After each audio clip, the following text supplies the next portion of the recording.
ठरलं तर मग या मालिकेच्या येणाऱ्या काही भागामध्ये मित्रांनो आपल्याला असं पाहायला मिळणार आहे की आता सुभेदारांच्या घरची ही सगळी मंडळी बसलेली असतात, तेव्हा तर तिथे अस्मिता येते आणि ती पूर्णाजीला म्हणत असते की हे बघ पूर्णाजी, आणि कशी आपल्या घरामध्ये सुभेदारांची सून ही उधळपट्टी सुरू आहे. ते आता पूर्णाजी अस्मिताला म्हणत असते की तुला म्हणायचं काय आहे ते सांग.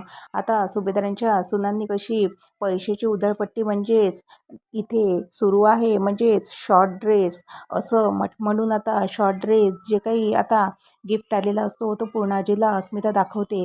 तेव्हा आता इकडे पूर्णाजी आता म्हणते की हे ड्रेस कोणी आणलेला आहे. तेव्हा आता अस्मिता म्हणत असते की हा सायलीचा ड्रेस आहे आणि तिनेच आता पैशाची उधळपट्टी करून हा ड्रेस बोलवलेला आहे असं म्हणून आता सायलीला पूर्णाजी बोलवते आणि सायली आणि अर्जुन हा तिथेच असतो.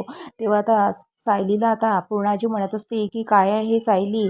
तेव्हा आता सायली आता तिला काही माहीतच नसते असं ती वागते आणि ती म्हणत असते की पूर्णाजी मला याबद्दल काहीच माहीत नाही आहे. तेव्हा आता अस्मिता आता चिडते आणि म्हणते की तुम्हीच हा ड्रेस शॉपिंग करून बोलवलेला आहे ना, आणि ते पण इतका शॉर्ट ड्रेस. तेव्हा आता सायलीला काहीच माहीत नाही असं ती बिहेव करीत असते आणि ती एकसारखी आता पूर्णाजीकडे बघतच असते. तेव्हा आता मित्रांनो आता येणाऱ्या भागामध्ये पुढे नक्की काय होणार. आता आता अर्जुन हा आता सायलीवर जो काही अस्मिताने आरोप लावलेला आहे तो आता अस्मिताने सायलीवर लावलेला आरोप हा तिच्यावरच कसा तो टाकणार आणि सायलीला यामधून पूर्णाजीच्या समोर कसा तो सायलीला वाचवणार हे सुद्धा पाहणं तर रंजकच असणार आहे.